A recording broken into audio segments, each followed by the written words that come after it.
Grin-navnet, det har vi jobbet en del med. Gården heter Søndre Gren, og det er skrevet på gammeldags måte med 2 e-er. Og så ble det Artist in Residence, Green. Artist in Residence har jo forkortelsene e-er, og så ble det Grin på slutten. Så derav navnet. Jeg heter Kristin Lindberg. Jeg eier gården Søndre Gren, og drifter Artist in Residence på Søndre Gren, Green, med norske tekstilkunstnere. Sånn som vi sitter her på kjøkkenet nå, da. Det er jo en eventyrlig historie, rett og slett. Det handler jo om at jeg er også medlem av Norske Tekstilkunstnere og har vært veldig sterkt tilknyttet dem i alle år. Så jeg dro glad fornøyd inn til Soft, eller inn til kontoret og sa kom. Og så klarte jeg å få dem narret dem hit, og det var et sjakktrekk å få til. For da startet dette fantastiske eventyret med Green. Og etter at de kom da, så fikk jeg telefon noen dager etterpå. Vil du at vi skal samarbeide om et Artist in Residence her?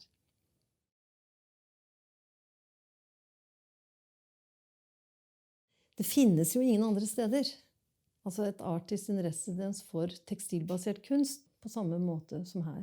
Hvor 4 kunstnere er her, 4 kunstnere jobber helt selvstendig, men de bor sammen. Så det er ikke felles prosjekter de driver med, men de driver med sine egne arbeider og søker norske tekstilkunstnere med et prosjekt for å komme hit. De må ha en grunn da, ikke sant? Så da blir det valgt ut fra det, og at man setter sammen en gruppe som selvfølgelig da denne utvelgelsen, at den skal funke. Det har jo vært kunstnere fra Taiwan, fra India, fra Uralfjellene, fra New York City. Så vi pleier alltid å ha en mix av internasjonal deltakelse og norske. Og det å være en sånn slags smeltedigel for tekstilkunst her, fantastisk at det møtes folk fra så mange kulturer. Og resultatet er jo at veldig mange har kontakt etterpå. Og har utstillingsprosjekter sammen. Så etter denne intense månedene her, så er det veldig mange bånd som blir knyttet da.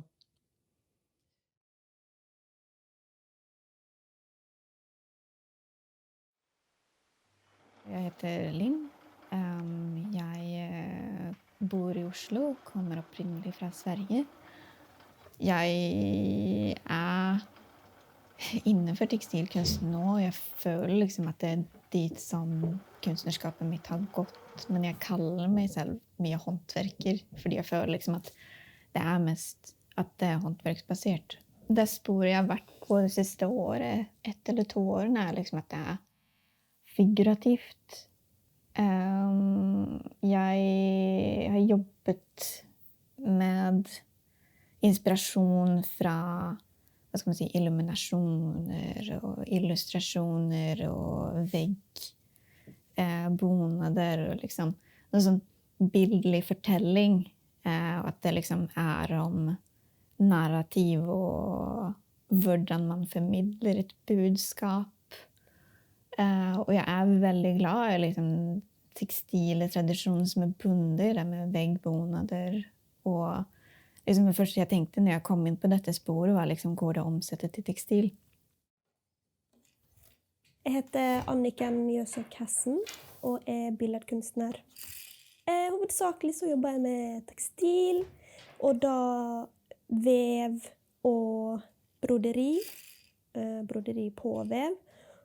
Men ofte i større installasjoner og i sammenheng med video eller andre materialer.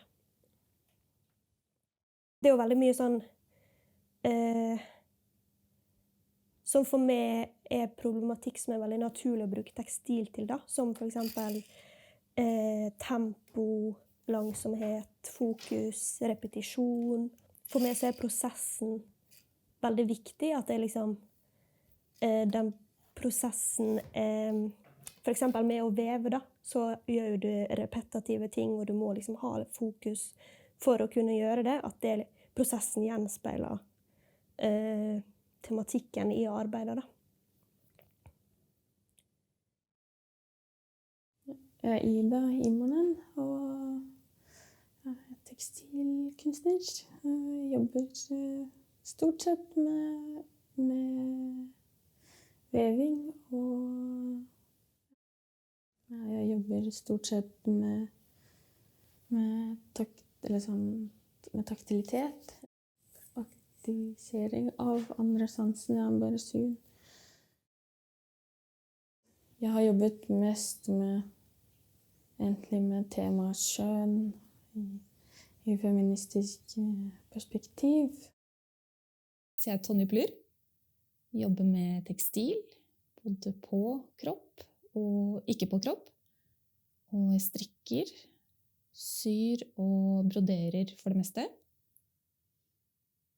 Stort sett så dreier det seg om omgivelser, og hvordan mennesket da blir påvirket av omgivelser, eller andre folk, at man påvirkes av det man har rundt seg, og hvordan det da gjør at man, det fargelegger igjen på et vis, eller alt går sammen. Det er utrolig deilig å ha folk rundt seg som jobber liksom, med sine egne ting. Liksom, man har en prosess, og det er liksom, vi har jo vært veldig nær hverandre, men vi er jo sånn at vi har respekt for hverandres jobbing, samtidig som man har lyst på kritikk, og liksom å diskutere med de andre, liksom, hva de driver med, og hvor man ligger til an selv. Og sånn, så føler man jo at alle har en arbeidsdisiplin, så liksom jeg står opp om morgenen, og så har jeg at de andre skal gå og jobbe, og shit, nå må jeg komme i gang. Akkurat nå så jobber jeg med quilting. Det her er det største jeg har laget på veldig lenge. Jeg føler på en måte at det her har vært muliggjort gjennom Evergreen. Og jeg hadde ikke hatt rom i hodet mitt, eller rommet mitt i Oslo til å lage det her. Det hadde vært helt umulig. For det er liksom bare å legge ut ting og få dem sammen. Det finnes ikke plass. Så liksom fra dette formatet så er jeg liksom 4 ganger 2 meter. Jeg har gode arbeidsforhold som kanskje ikke er det man i utgangspunktet forventer. Da. Man kommer inn i stuer, gamle spisestuer, en gammel sal som har blitt brukt til selskaper, ikke sant? Og så tenker man, skal jeg tørre å gå inn her? Og så sier jeg, ja, bare gå inn, ta og fjern alle bildene. Sett vekk, hvis det er noe dere er redd for. Ta det vekk.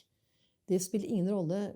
Bygge om soverommet, det er gammeldagse soverom som er 40 kvadratmeter, ikke sant? Sånn at hele huset er i bruk. Det er ingen restriksjoner. Og så det nye av året er Studio Green, som ikke kunstnerne bruker nå, men som er et nytt tilbud til Green-programmet, hvor man kan komme og ha et langtidsopphold, fordypningsopphold. Så det første skal vi ha nå i høst. Ja, men jeg søkte hit fordi jeg ville finne ut av et prosjekt som jeg jobber med. Og så satt jeg her og tenkte på det i 3-4 dager og utforsket med materialen og prøvde å finne ut av hvordan i alle dager jeg skulle løse det her. Og så viste det at det funket ikke. Men da gjennom den prosessen med å finne ut at jeg ikke kunne gjøre dette prosjektet da, så oppstod det et nytt prosjekt. Og da er det blitt til det jeg jobber med nå. Jeg tror at når man kommer hit uten egentlig noe plan, i hvert fall for min del, så var det veldig sånn, egentlig frigjørende. Jeg ble tipset av en venn av meg hjemme i Bergen om at jeg skulle søke opphold her, fordi hun hadde fått veldig mye ut av det, og at hun så at jeg sikkert kunne trenge det. Og så skal jeg ha en utstilling nå i høst, så det er det jeg jobber med, og har jobbet med mens jeg har vært her da. Og da har det vært veldig viktig for meg å kunne liksom gå inn i prosessen og inn i materien. Og egentlig, ja, få ut ting som jeg sikkert ikke hadde fått til hjemme i Bergen på en helt annen måte. Og så rent sånn praktisk egentlig at her har jeg fått låne en vevstol av Kristin som er større enn den som jeg har hjemme, så jeg har kunnet jobbe større. Og liksom, ja.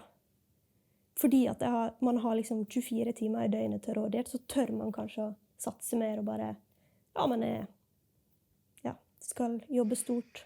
Mens hjemme så blir det kanskje mer sånn brutte dager der du må dra hjem 4 for å lage middag, liksom. Gjennom mitt lange liv som tekstilkunstner så er jeg en haug av vever. Jeg har hele stabburet fullt av masse garn som de kan plukke av og finne. Jeg har også et rikholdig bibliotek med mye tekstilhistorie, tekstile teknikker. Ja, så er det naturen selvfølgelig. De kan gå turer, de kan bruke det også. Og de kan gå i vedskjulet og mange spikkerting. Og det er liksom finne veldig mye ting her på gården som de kan bruke i sin kunstproduksjon. Jeg kom jo egentlig hit for å ha det helt, eller med sånn holdning at jeg har det fritt, i en måte. Hadde ikke noen konkret plan. Jeg tenkte bare, jeg kommer hit, og jeg la det stedet påvirke meg. Så da begynte jeg morgensturene rundt der på sjøen og samle hva jeg fant som vekket interesse, og det var stener og trestammer.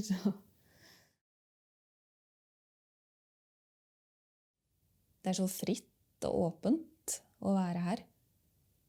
Og det gir det rom for å egentlig bare ikke være låst av de vanlige hverdagslige hverdagen, da. Det handler også om det at vi er sammen. Vi er jo 4 stykker, og vi har Kristin. Så vi hadde en dag her hvor vi samlet oss og pratet om de forskjellige tingene vi driver med. Man får mye igjen for det. Og få innspill og input fra andre. Og det at vi kan sitte her hele dagen og bare drive med ting. Trenger ikke dra hjem fra studio, fordi vi er her i studio. Eller i atelieret vårt. Det at man ser hva andre gjør og hører hvordan de snakker, det hjelper også til å finne litt ut hva man selv holder på i en måte. Så jeg synes det har vært veldig, veldig bra til å være bort fra det som man vanligvis holder på, hvor man at man har funnet et annet type arbeidsro her. Og så det at man her bor man jo sammen med andre, så det er også i en måte man ble jo litt sånn inspirert av de andre også.